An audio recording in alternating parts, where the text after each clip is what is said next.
यहाँ के बच्चों को अपॉर्चुनिटीज़ नहीं मिलती है, अल्लाह इन्हें कामयाब कर दे। मैं आईपीएस ऑफिसर्स को पढ़ा रहा था, एमएनसीज में मेरे प्रोजेक्ट हो रहे थे, तब डॉक्टर रफ़ीक साहब मेरे ज़िंदगी में आए। बोले उम्मत को कौन पढ़ाएगा, हमारी कम्युनिटी को कौन पढ़ाएगा। पैसा मिल सकता है लेकिन अच्छे लोग नहीं मिलते हैं।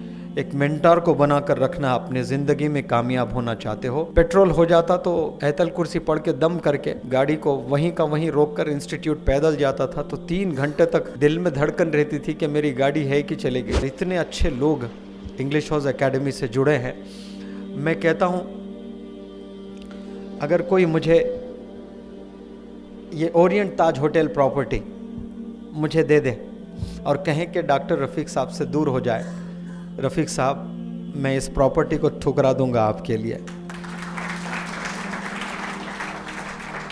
याद रखना, अच्छे लोगों से दोस्ती करना ये बहुत बड़ी दौलत है, ऐसी बड़ी दौलत है जो आसानी से मिलेगी नहीं आपको। पैसा मिल सकता है लेकिन अच्छे लोग नहीं मिलते हैं।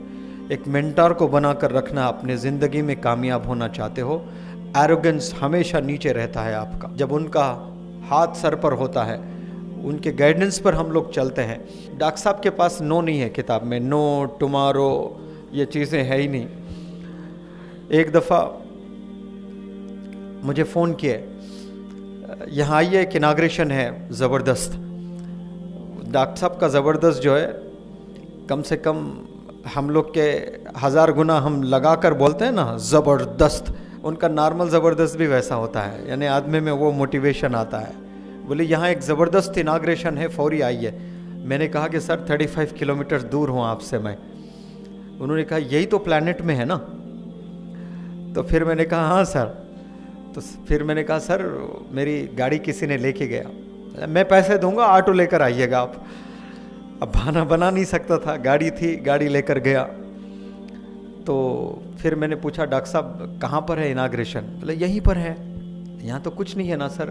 तो ऐनक की दुकान होती ना, स्पेक्टिकल्स, कई सारे लोग चश्मा पहने हुए हैं यहाँ पर। एक शौहर एक बीवी, 2 ही है शॉप में। एक शादीशुदा जोड़ा, छोटा, बस मैं समझता हूँ कि इतनी ही शॉप थी, बस 3 फुट की शायद। शौहर बीवी खोले और इनाग्रेशन में, सर मेहमान कहाँ है, आप ही मेहमान, गेस्ट आप ही हो, बोल रहे डॉक्टर साहब। फिर बोले देखो बड़े बड़े इनाग्रल फंक्शंस में कोई भी जाता, ये गरीब जब बुलाते हैं तो कोई नहीं आते हैं, तो कम से कम हम आ जाए तो वो लोग खुश हो जाते हैं। तो एक पर्सनैलिटी, एक बंदे को भी रेस्पेक्ट करना, वो गरीब हो, वो मैंने मेरे उस्ताद डॉक्टर रफ़ीक साहब से सीखा है। शायद मैं पर्सनैलिटी डेवलपमेंट ट्रेनर नहीं बनता अगर मेरे साथ डॉक्टर रफ़ीक साहब ना होते। मैं आईपीएस ऑफिसर्स को पढ़ा रहा था, एमएनसीज में मेरे प्रोजेक्ट हो रहे थे, तब डॉक्टर रफ़ीक साहब मेरे ज़िंदगी में आए। बोले उम्मत को कौन पढ़ाएगा, हमारी कम्युनिटी को कौन पढ़ाएगा। आप तो बहुत अच्छा कर लेंगे, आपके वालिद का इंतकाल हो गया, अकाउंट में कुछ चाहते हैं उनके। मैंने कहा कि सर उनके लिए तो जान हाजिर है। मैं तो सोच भी नहीं सकता था कि मेरे वालिद के बिना इस रोए ज़मीं पे मैं कभी सांस भी ले सकता था, इतना अटैचमेंट।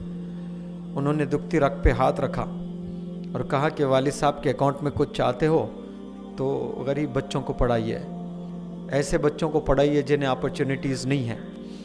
बदरुद्दीन अजमल साहब के पास में मैं एक वर्कशॉप करने गया था आसाम में, और रात में थक के जो है हम लोग सो गए थे सब लोग, और मुझे अचानक नींद हुशार हुई टॉयलेट जाने के लिए।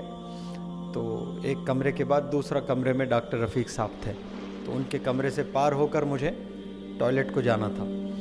मैं जब गया अंधेरा था, तो ये आसाम के बच्चों के लिए तहज्जुद में रो रहे थे। कोई है जिन्हें जानते नहीं, उनके लिए आंसू। रात में 2 बजे तहज्जुद की नमाज में अकेले। मैं ये सिसकियाँ किसकी है, देखा तो डॉक्टर रफ़ीक साहब दुआ कर रहे हैं कि यहाँ के बच्चों को अपॉर्चुनिटीज़ नहीं मिलती है, अल्लाह इन्हें कामयाब कर दे, ये वर्कशॉप आसाम में आम कर दे।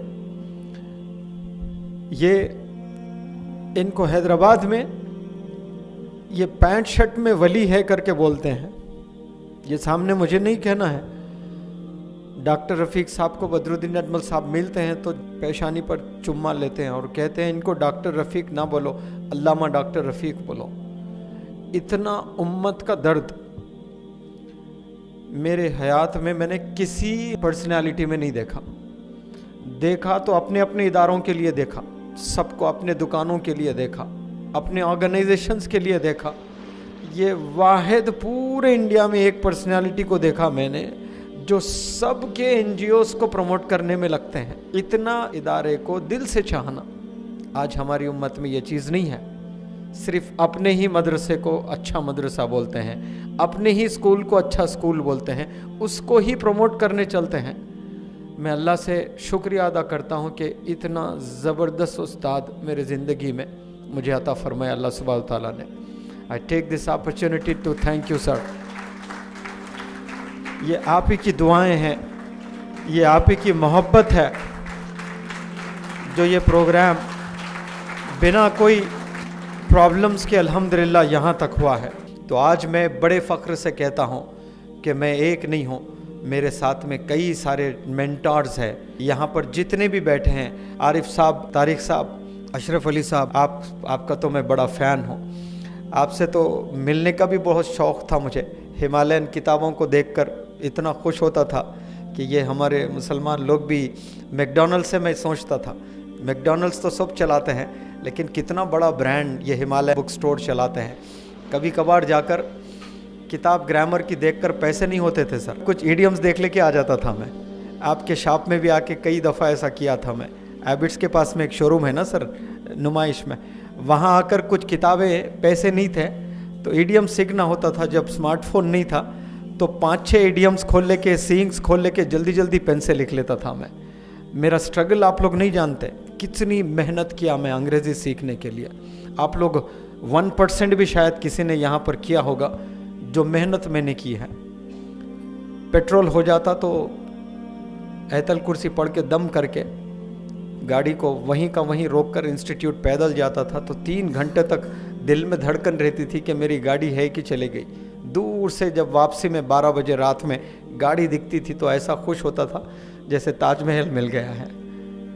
वो मेहनतों से मैं यहाँ पहुँचा हूँ।